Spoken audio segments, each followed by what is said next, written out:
भाईचारा जिंदाबाद जिंदाबाद जिंदाबाद। जो हमसे टकराएगा सीधा ऊपर जाएगा, जो हमसे टकराएगा सीधा ऊपर जाएगा। रिटायर्ड कर्मचारी संघ का राज्य सचिव हूँ धर्मपाल शर्मा। आज रिटायर्ड कर्मचारियों ने पूरे भारतवर्ष में मांग दिवस मनाया है और अपना 12 सूत्री मांग पत्र प्रधानमंत्री के नाम जिला प्रशासन के माध्यम से भेजा है। रिटायर्ड कर्मचारी संघ हरियाणा लगातार संघर्षरत है। जो रिटायर्ड कर्मचारियों को 8वें वेतन आयोग से वंचित किया है, ये सरकार ने बहुत ही गलत किया है।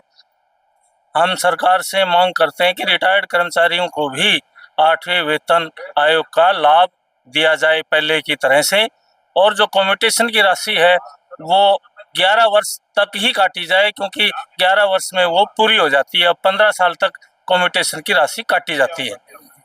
इसी के साथ पुरानी पेंशन स्कीम लागू की जाए। जहां आप बात कर रहे थे एनपीएस की, अगर एनपीएस इतनी बढ़िया स्कीम है तो पहले विधायक और सांसद अपने ऊपर लागू करें, फिर कर्मचारियों के ऊपर लागू करें। और कैशलेस स्कीम रिटायर्ड कर्मचारियों के ऊपर लागू की जाए, और जो इसमें अड़चनें आती हैं वो उसका साधारण प्रारूप बनाया जाए। और जो पहले रिटायर्ड कर्मचारियों को हवाई जहाज में, बसों में, वोल्वो बसों में, निजी बसों में सुविधा मिलती थी, कंसेशन मिलता था रेलवे में, वो सरकार ने कोरोना काल में बंद किया। वो पुनः लागू किया जाए, 50% रियायत दी जाए। जी शर्मा, रिटायर्ड कर्मचारी संघ का प्रधान हूँ, डिस्ट्रिक्ट प्रधान। और बात यह है कि सरकार आज ही नहीं 13-14 सालों से कर्मचारियों को कुछ नहीं दे रही।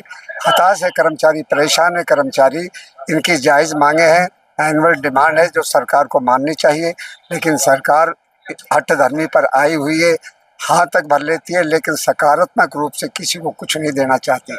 और ये धरने प्रदर्शन इसलिए किए जाते हैं कि सरकार को चेताना पड़ता है, बार बार कहना पड़ता है कि हमारी मांगे जायज़ है, इन्हें माना जाए, लेकिन सरकार इसको सुनने के लिए तैयार नहीं है।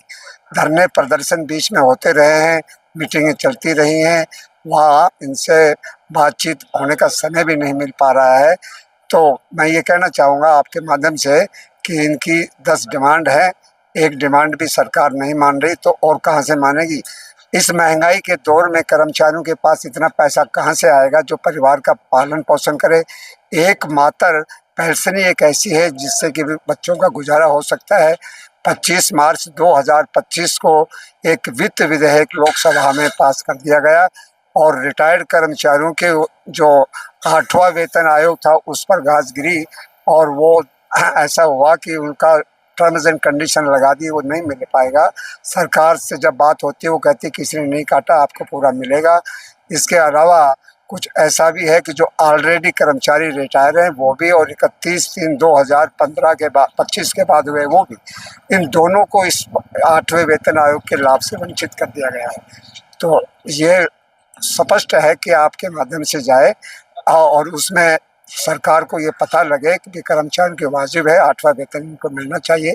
सरकार विरोधी नीति जो ये वित्त विधेयक वापस लिया जाना चाहिए, और पहले से जैसा 7वां वेतन आयोग मिला एज इट इज़ इनको दिया जाना चाहिए।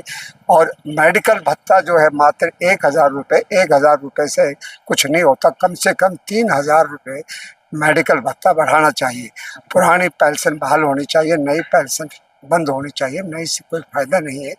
और जैसा कि इनके लिए बसों में, वोल्वो में जो रियायत है वो नहीं मिल रही, वो इनको रियायत प्रदान की जानी चाहिए। और इनके साथ में जो कैशलेस सुविधा अभी तक नहीं मिली, आयुष्मान कार्ड भाई ऐसा है कि उससे भी मेडिकल अधिकारी इसको कम तवज्जो देते हैं। तो ज़्यादा बात ना कहता हूँ, मैं आपसे ये कहना चाहूँगा आने वाले समय में अगर सरकार नहीं मानेगी तो हो सकता है कि बहुत बड़ा आंदोलन हो जिसे सरकार को खामियाजा भुगतना पड़े। इससे पहले ही सरकार इनकी कर्मचारियों की बात मान ले तो बेहतर।